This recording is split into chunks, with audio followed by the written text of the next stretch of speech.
If you've ever found yourself staring at your phone, scrolling mindlessly, knowing you should get up and do something, welcome to being human. We label it laziness, but science has a much more interesting explanation.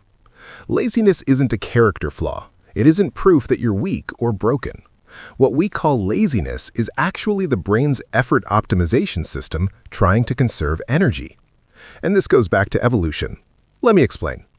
The human brain makes up only about 2% of your body mass, but it consumes roughly 20% of your total energy. So your brain constantly calculates, is this worth the energy? A 2018 study from the University of British Columbia found that the brain shows an avoidance response toward effort-demanding tasks. In other words, your brain tries to save calories the same way our ancestors did, because survival used to depend on energy conservation. But there's another layer to this. A lot of the time, what we call laziness is actually procrastination, not a lack of energy, but a clash between your emotional brain and your logical brain. The prefrontal cortex, the part responsible for planning, self-control, and decision-making, is fighting with the limbic system, which wants comfort, pleasure, and instant gratification. And guess what wins most of the time?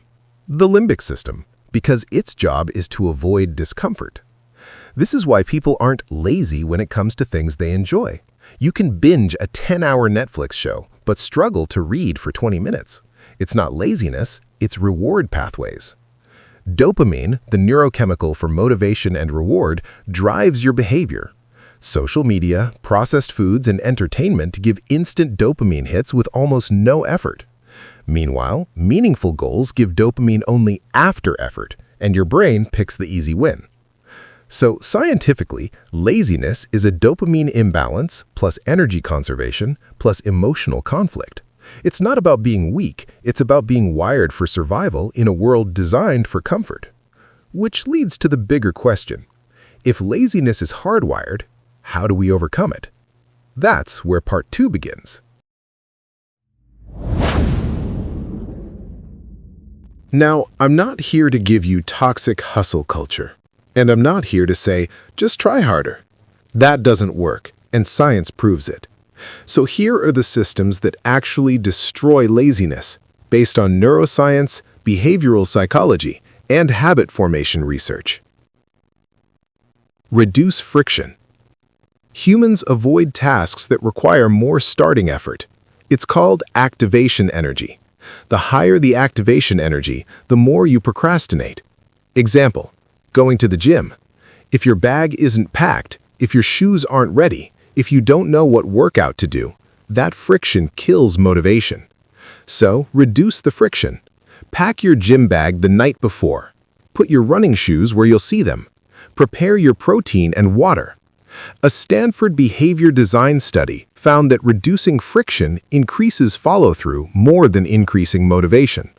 Your goal is to make the task feel easy to start. Make it stupidly small. Your brain resists big tasks because it can't predict the outcome. It sees uncertainty as danger.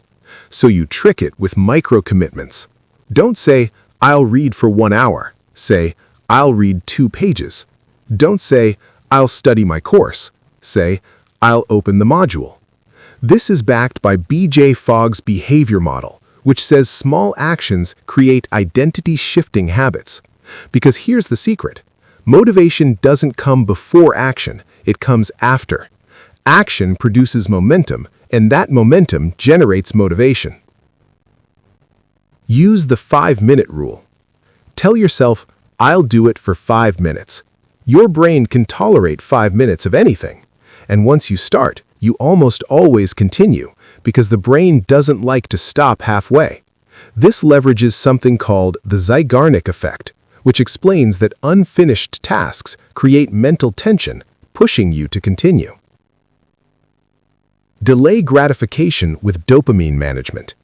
Your dopamine system is overloaded by modern technology, so discipline isn't about suffering, it's about retraining reward pathways. Try this. No phone until after your first task of the day. Delay social media until after your workout. Reward yourself after effort, not before. This rewires your limbic system to link effort to reward, not comfort to reward. This is exactly what Stanford neuroscientist Dr. Andrew Huberman teaches. Motivation increases when dopamine is associated with effort itself, not just outcomes. Control your environment. One of the biggest lies is, "I lack discipline." No, you lack environment control. If your phone is next to you, your brain has to fight temptation every few minutes. That drains willpower, which is a limited resource, according to studies from Florida State University. So instead, work in a different room than you relax in. Use website blockers for distracting sites. Keep junk food out of your house if you're dieting. Create a no-distraction workspace. Discipline is not about self-control. It's about designing a world where you don't need it. Turn identity into discipline. This is the deepest part. People think discipline is about forcing yourself, but real discipline is about identity. If you tell a smoker to quit, it's hard. If you tell them, "You are not a smoker anymore," the identity change makes habits follow. You don't want to try to be consistent. You want to be the type of person who is consistent. Don't say, "I'm trying to wake up early." Say, "I'm an early riser." Don't say, "I'm trying to get fit." Say, "I'm an athlete in training." Identity, behavior, habit, results. Not the other way around.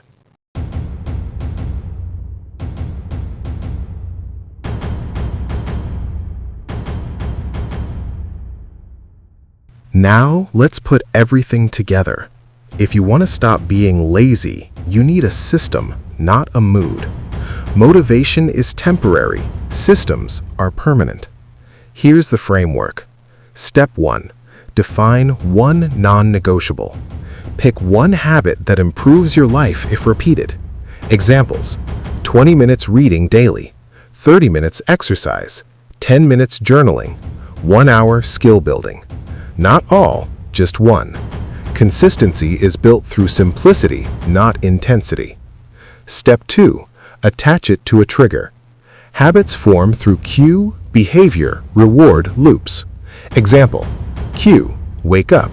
Behavior, 10 push-ups. Reward, coffee. This creates automaticity. Step 3. Build a reward system. Your brain needs dopamine. Give it a reward linked to effort. Example: gym, reward, smoothie. Study, reward, 10 minutes YouTube. Work, reward, walk outside. Remember, reward after effort, not before. Step 4. Track progress visually. Humans are visual animals.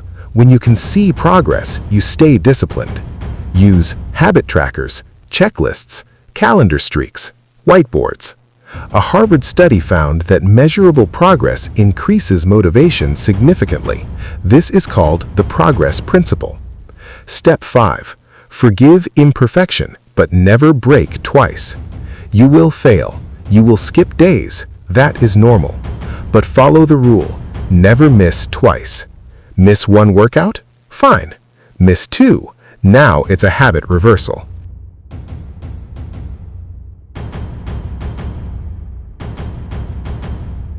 So let's end with this. You are not lazy. You are not broken. You are a human operating with a brain designed for survival, not productivity. But here's the twist. We no longer live in caves. We live in a world where survival is easy and comfort is everywhere. That means discipline is the modern evolution of the human mind. If you can control your dopamine, if you can reduce friction, if you can build systems, if you can shift identity, then you can do what most people never will. You can live intentionally. Not because you never feel lazy, but because you've built a mind that moves anyway. That is discipline. That is freedom. And that starts with you. Today.